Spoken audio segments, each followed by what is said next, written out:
Things. And greetings, everyone. Oh my gosh, it is Wednesday. It is Wednesday. It is hump day, the middle of the week. And you know, we are back, ADBCC, the People's Residence Live. You can't come to 77 Baptist Street. So we thought we would just bring the information to you in the comfort of your home. And every day, I know people out there, you're thinking, oh my God, Ita's life is so rich. I get to meet the coolest people on the planet, game changers, just doing incredible things. Yesterday, we traveled to Havana, and today I thought, you know what, we could do local and Canadian content.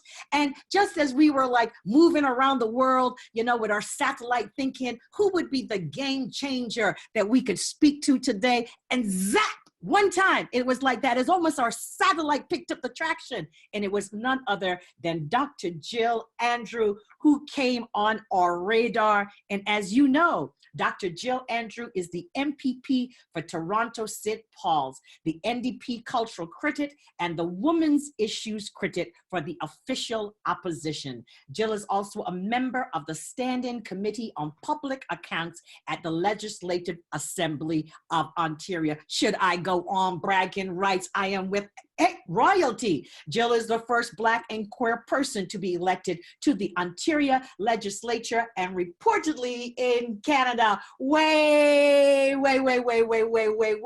And as I said before, she's also a member of the Ontario NDP Black Caucus, a first of its kind. And I can personally testify that they are advocating on behalf of the community and on Canadians. Outside of all of her work in politics, Jill is also the co-founder of Body Confidence Canada and is an award-winning educator and former columnist, equity and body image advocate, speaker, and writer.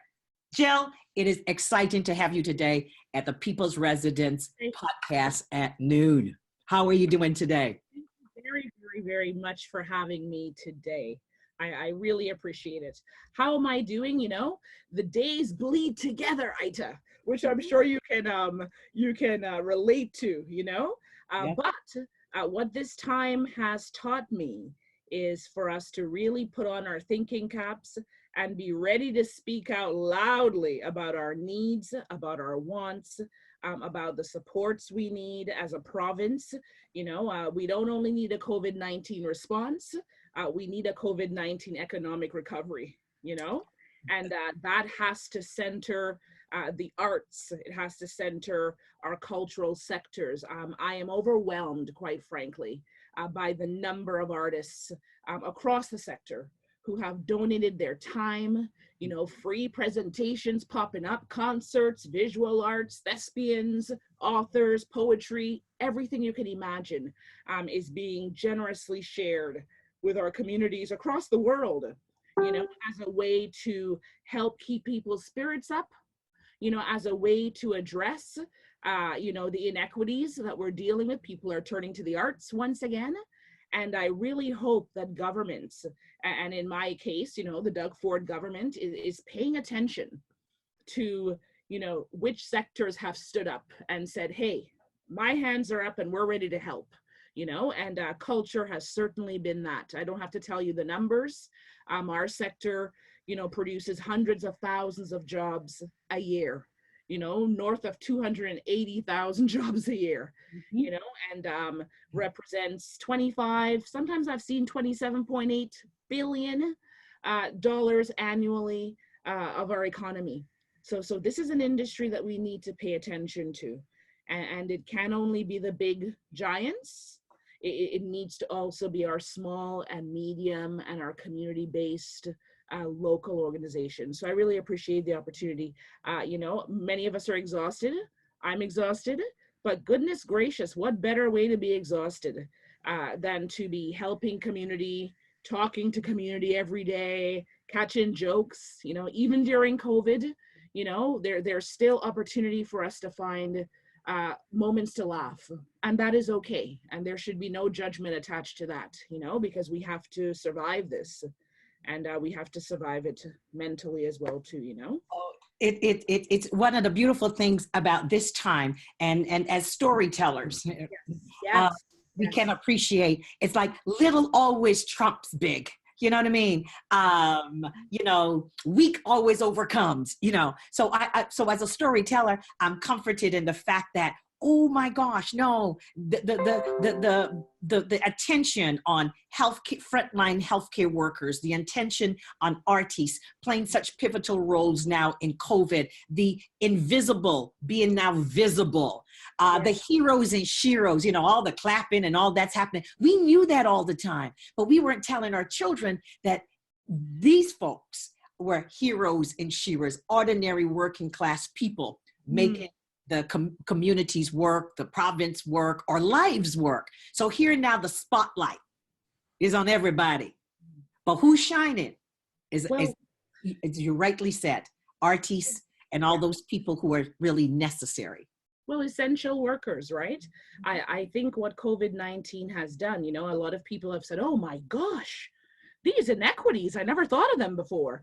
The reality is many of us come from the legacy of those inequities, whether it's our parents, our grandparents, our partners, our spouses, our kids, ourselves, who have been in those essential worker roles. So I think for many of us from our community, we have always known, we've always known the importance of the nurse. We have known the importance of our librarian. We have known the importance of our community centers and those arts programs after school, or on Saturdays, that help re-engage you back into the classroom so you can focus even better on math and science. We've always known the importance of the postal worker, right? But now I think those who have, certain established and historical and systemic privileges are having a chance now to open their eyes and be shocked.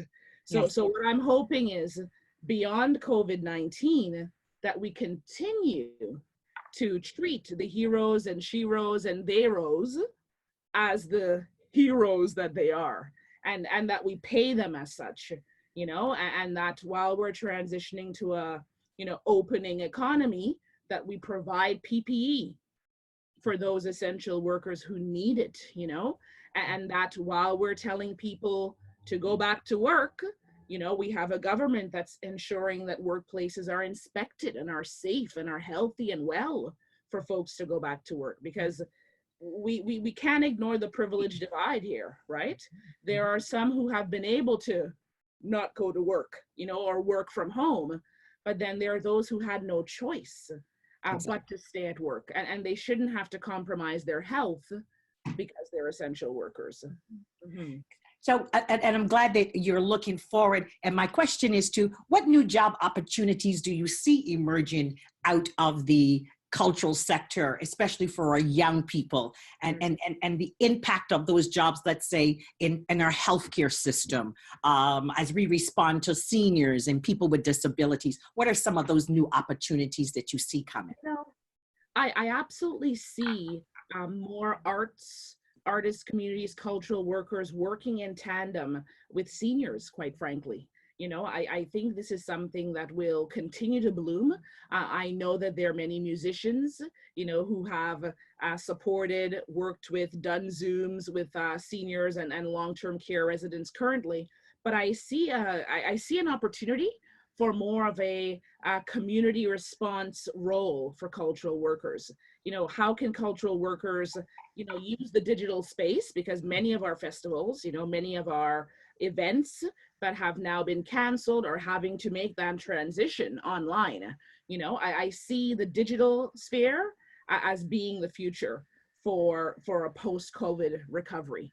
We are not going to be able to depend right now on filling the theater spaces as we would want to, or filling the concerts, or filling the libraries. So I think young people and cultural workers of any age need to start looking to a digital, not a transformation, but an extension, of who they are, the services they can provide.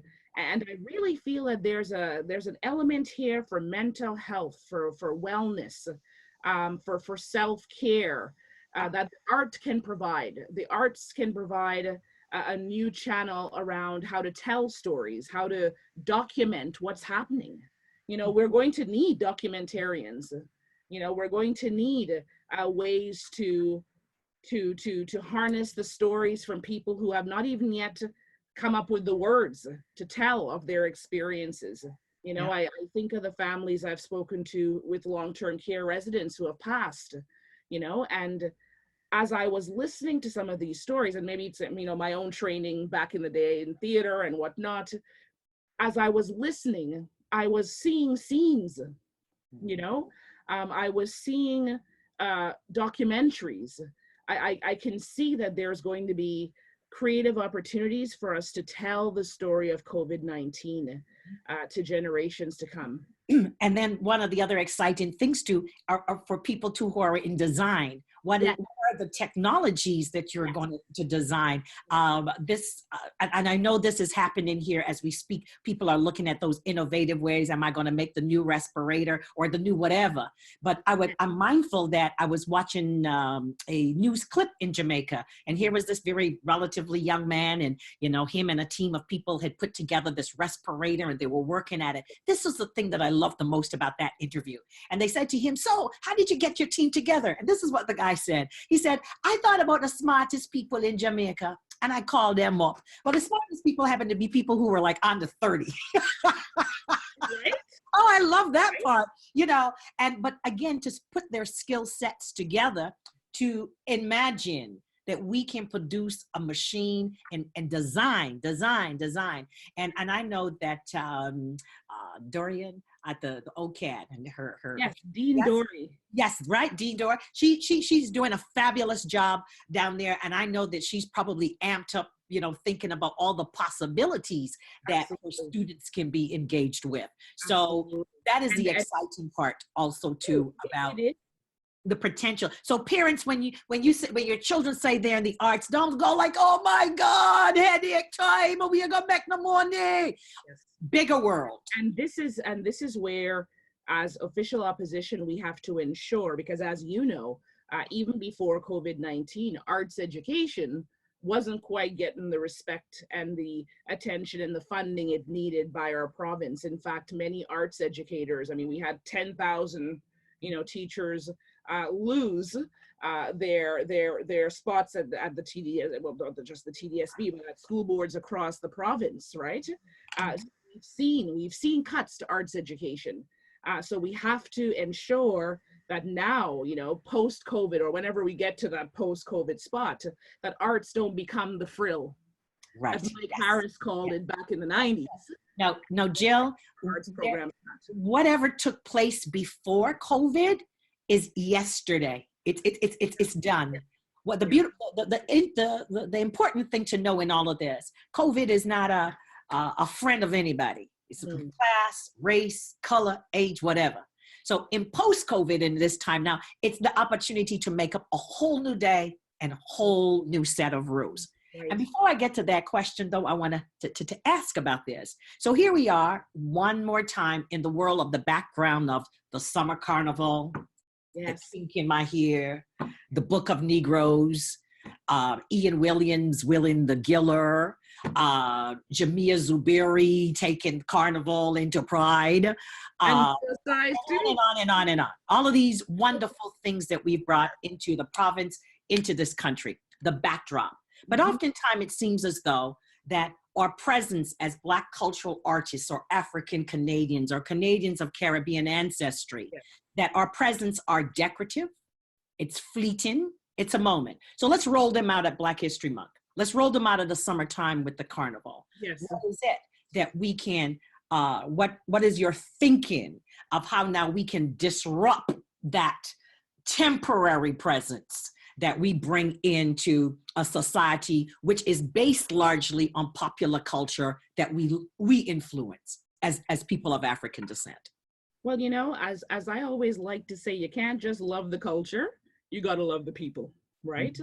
I think too often there's a tokenistic celebratory aspect of, oh yes, it's February, I've often spoken to cultural friends of mine who are saying, that February is their working month, but what happens to the other 11 months, right?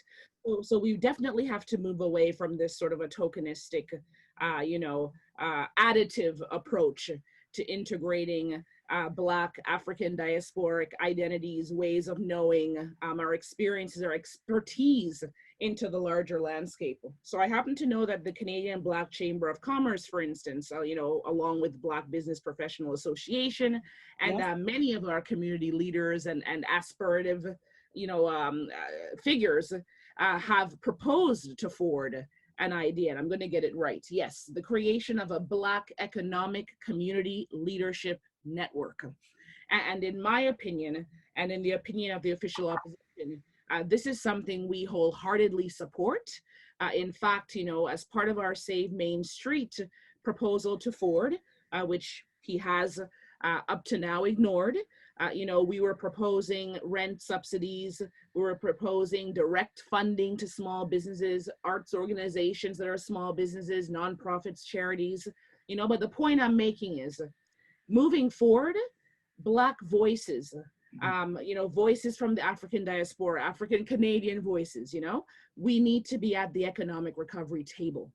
And I think that if our Premier, Doug Ford, listens to the Canadian Black Chambers of Commerce, listens to community leaders like yourself, listens to BBPA and other organizations across our sector, for goodness sakes, and helps to create that economic leadership network, this is going to be a good thing. This is going to be a way for us to have a seat at the table.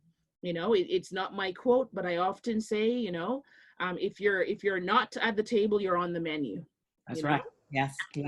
Can no longer be on the menu, and we have to have voices at the table, and not only just community leaders or elders at that table as well. We have to recognize that many of our community leaders are under 30. They're under 20. They're in high school, for goodness sakes. And those voices, especially when we talk about innovation and, this new digital wave that is going to present itself, when we're talking about manufacturing, for instance, and the creation of PPE, gloves, masks, this, that, the creation of online theater, for goodness sakes. We have to be willing to hear diverse voices where, the table meets, they come up with a strategy, and then they go, oh, we need a person of color. We need a POC, right? This is not how it works. We need to be the architects. We need to be creating the blueprint.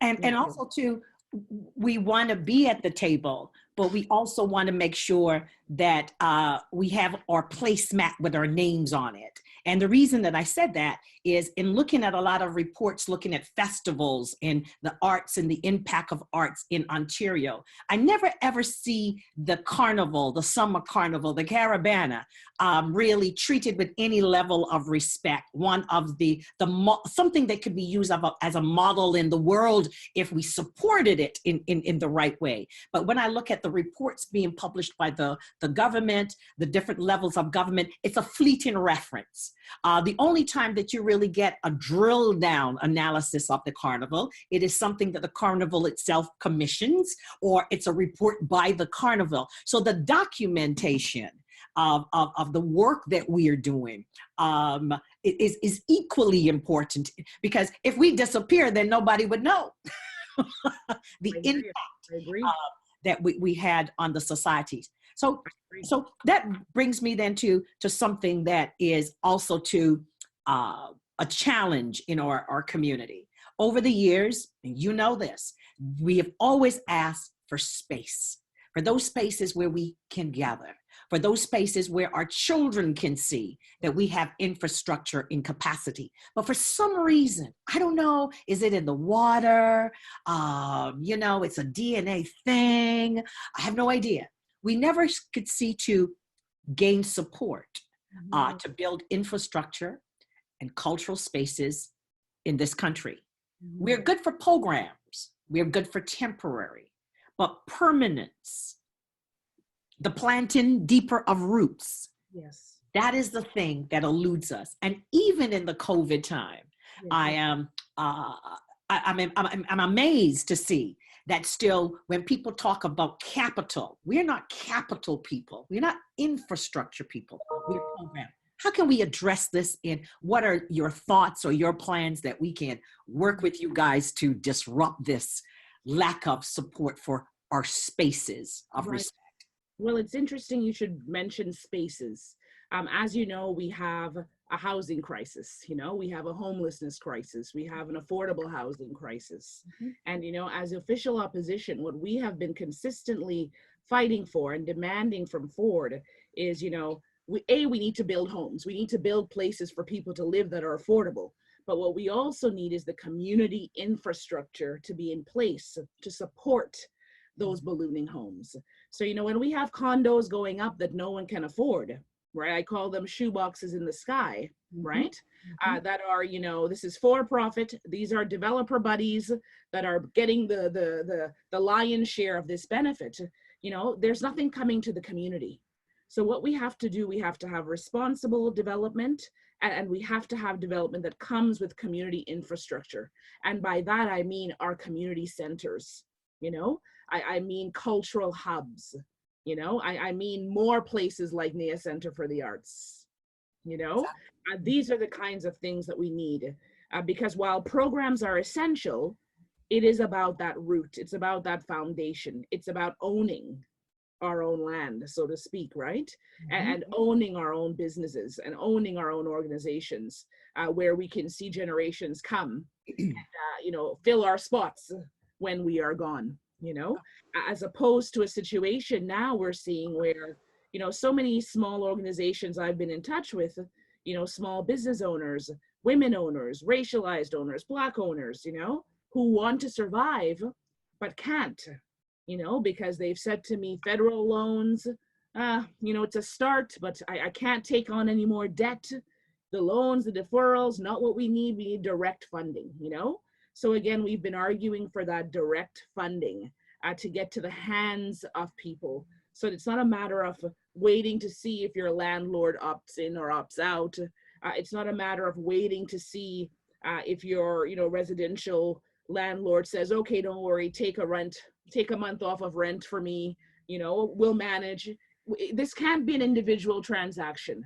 We need to have a provincial voice saying, this is what's important. We need community infrastructure. We need community centers. We need, for goodness sakes, Black community centers. We need Black museums in Toronto, in Ontario. We need this to support.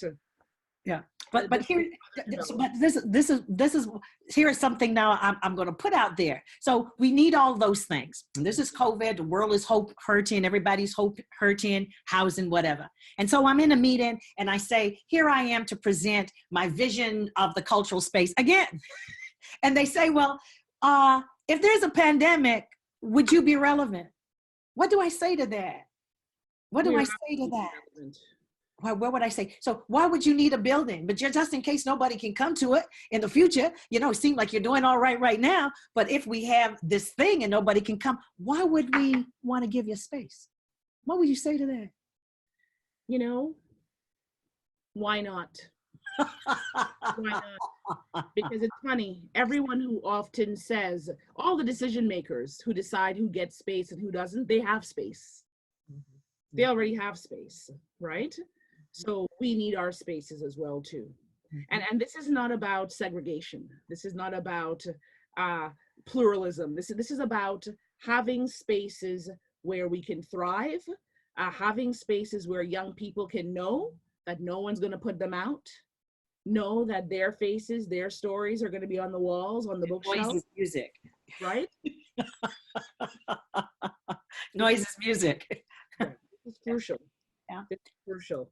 And, in terms of what, we have been doing, we have been fighting long before COVID-19, to have an anti-racism directorate, with legs, with funding, fully resourced, our anti-racism directorate, which started, as the anti-racism secretariat way back in the 90s, way before I ever had a dream of politics, by Zanina Conde and that caucus of the time and that government of the time, quite frankly, it's had many facelifts. The last government did an anti-racism directorate, that went here and there and whatnot. And, then we have this government completely gut it, right? So if we don't have elected officials who have an equity lens, if we don't have elected officials who have a lens around anti-racism and wanting to eradicate that. And that's part of the conversation. When someone says we don't require space, that is the cousin. That is systemic racism working. That is everyday racism. You're not relevant, you know, you're not necessary. All these other communities are, but you're not necessary, right? If we don't have a provincial government that recognizes the disparities, the need for that space, for those spaces, then we're in trouble, you know? So we have to have an anti-racism directorate. You know, we have to have, you know, tools at the provincial level where conversations on race can happen, you know, without people's backs getting against, being accused of trying to start race wars. You know, no, this is not what we're doing. We're simply, you know, saying that you have a peoples who have been historically and contemporarily marginalized due to all kinds of systems of oppression. If we are to get it right, whether it's prior to COVID, during COVID, after COVID, you have to recognize that legacy and you have to put a commitment in place to addressing that. You know, as official opposition NDP, we've also called for designated funding to go to small business owners, entrepreneurs, inclusive of cultural centers, you know, that are Black owned, that are Black run, because we know that many of those have historically had hard times getting access to finances. Yes, we can all attest for that. If there were 5 things that you think, you know, I'm passionate about right now, I am determined this is going to happen, come hell or high water. And you know what? I need a whole bunch of people to help me push this big thing up the hill, right? Oh, what would be those? How can the community assist the efforts of yourself, of the caucus, in making possible possibilities which people make impossible? Yes. But again, we are in a new time. Yes. We are in the equal access equities time. We are not in the language before of inequity. No. We're not having none of that. We are creating a new way to speak, a new way to do things, and a new way that we want to be heard. So if you're hearing something before COVID, get your ears checked. Get some hearing aids, because we're not saying that no more. We're even telling you, we brave to tell you that if you give us the money, we'll make you more money. Here you go. Okay, you're listening now. Because before we've been telling you, okay, you know, give us the money. No, we will make you more money if you give it to us. New COVID. But I digress. My question though is, what are those things that are close to you and the doable practical things that as a community we can help support and move forward? Absolutely. Well, I will say this. I have penned letters to the Minister of Heritage, Tourism, Sports and Culture, Lisa MacLeod, with regards to, you know, chronic cuts to arts and culture funding that have happened prior. But since we're not talking prior, you know, I've certainly said to her, here's what we need to do now to ensure that our community moves forward, our culture sector moves forward. So I will absolutely share that link with you. That would be wonderful if you could share it so folks can look at that letter, and if they agree with the letter, they can sign the letter. They can talk to their local MPPs and say, hey, push for this in the legislature, push for more funding for the Ontario Arts Council. One of the things that matters greatly to me is that our Ontario Arts Council not lose funding. We've seen tragic cuts. We cannot have any more cuts. In fact, the budget for Ontario Arts Council, the funding levels need to be increased. You know, one very big thing that has been on my mind from the day I got into politics, you know, we need a wage income increase. We need minimum wage must be increased. Yes. And I cannot say that enough. I think now with, you know, certain essential workers getting temporary hazard pay, we're starting to see that someone is recognizing that these folks who have been working so hard have been historically underpaid. And let's stop for a minute and remember it. These PSWs, the majority of them are racialized, they are Black, they are women, right? We cannot forget that. So Yeah. that's a whole other conversation on the gendered division of labor and, you know, which jobs matter and which ones don't. Because I gotta say, if the majority of PSWs were Caucasian cisgender men, I don't know that we would have the same pay inequities that we are seeing brought to light with COVID-19. So minimum wage increase, big for me. Ontario Arts Council and various arts funding bodies, they need to stay stable. They need to be funded with inflation. You know, I want the government to see the arts as foundational to our Ontario identity, to our identities in terms of being multicultural, ethnic folk.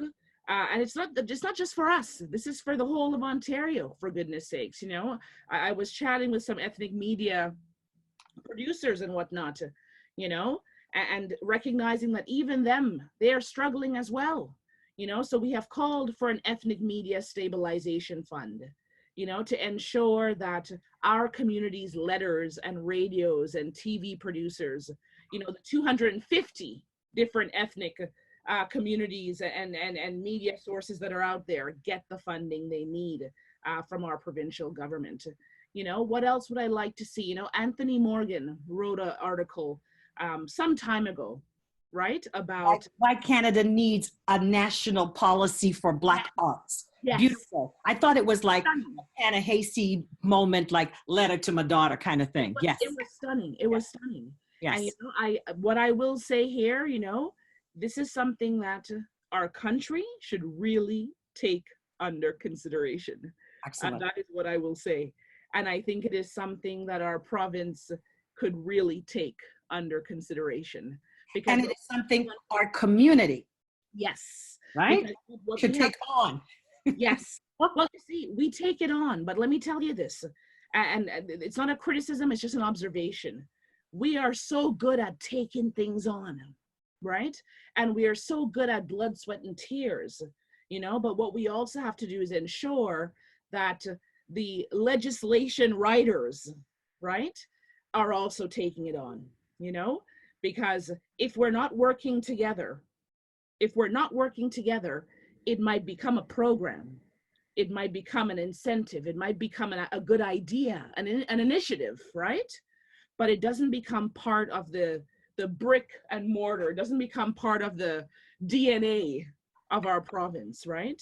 You know, well, and that's important. That's a brilliant point, because one of the things that COVID has shown us, that our relationship with government is largely economic. It's largely economic. We come and we say, you know, well, this is our pain, and, you know, give us money, whatever. But our political relationship, where the decisions are made, what kind of pills am I going to take? Somebody in politics somewhere have determined whether I'm going to get relief, whether I'm not going to get relief, whether I am in pain or somebody else is in pain, right?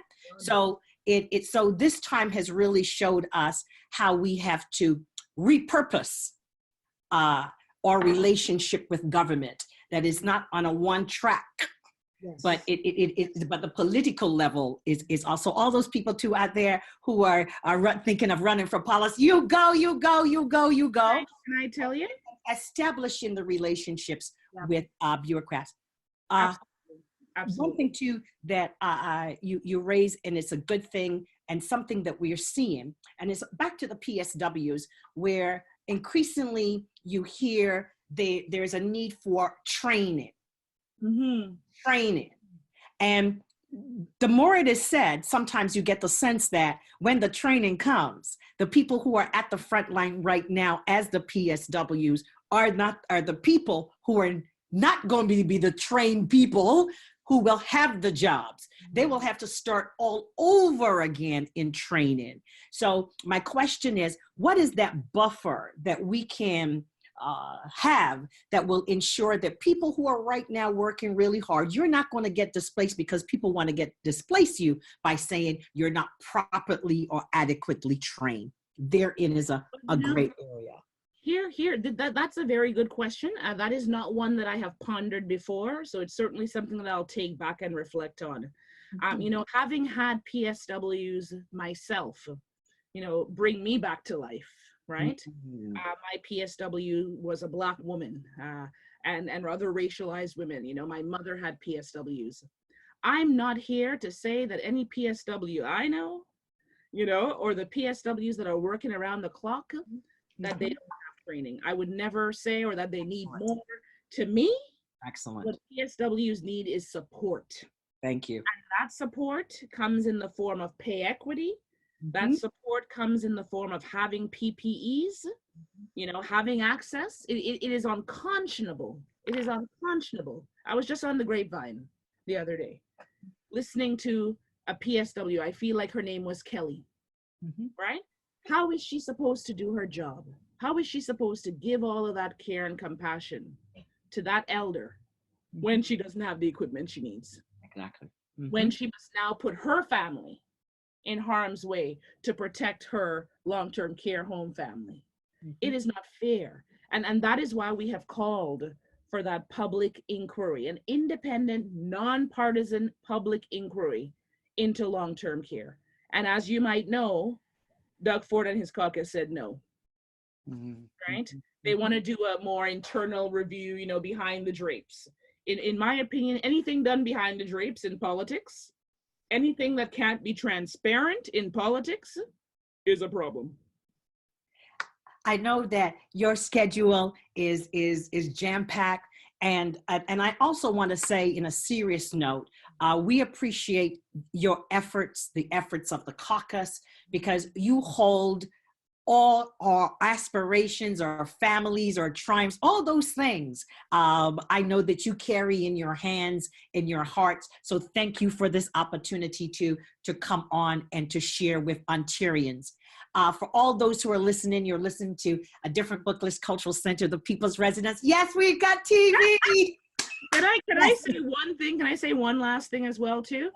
We need more local, we need more provincial, more national manufacturers. We need our manufacturers, because I cannot say whether it's, you know, shouting out to IATSE, to all the sewists out there, to the fashion designers.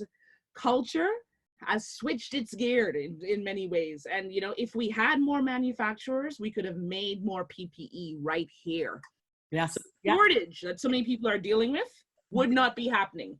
Well, So again, the government needs to get it right. this is perfect. And for those of you who have watched this segment, I know that you're going to go away thinking oh my gosh, when my child comes and said, I'm going to go into the arts, I'm not going to lose my mind. I'm going to uplift them, because the potential for us to innovate, to design, to reimagine and repurpose this world, oh my gosh, with all the different tools, that is artistic. And for the art educators out there, I know right now you are applauding, because you are no longer invisible. You're no longer seeing yourself displaced, because MPP Andrews, she has pointed out that your work is important, and is even more important as people deal with online schooling and online learning. And there are two beautiful We didn't things even talk. I'm hoping that people have seen today. When Jill was asked a particular question at one point, she says, I need to go back and reflect and think about it. Not another politician who is going to say, blah, blah, blah, blah, because, you know, I was thinking this is from my script. So that is modeling for young people who see that out there. You don't have to know everything, because you are given the opportunity to go and grow and explore, to know. Excellent modeling. And I'm excited to say all of this, because over the week, we've had the opportunity to talk to people across the Caribbean and different parts of the world, to see their best practice, to see that leadership. And I love the fact that we have this technology. The technology has allowed us to see police brutality in other spaces and places that would gone unchecked, on record, so invisible, became visible. And the leadership around the world of women in politics, gotta say that, of women in politics, has just been exemplified on these electronic platforms.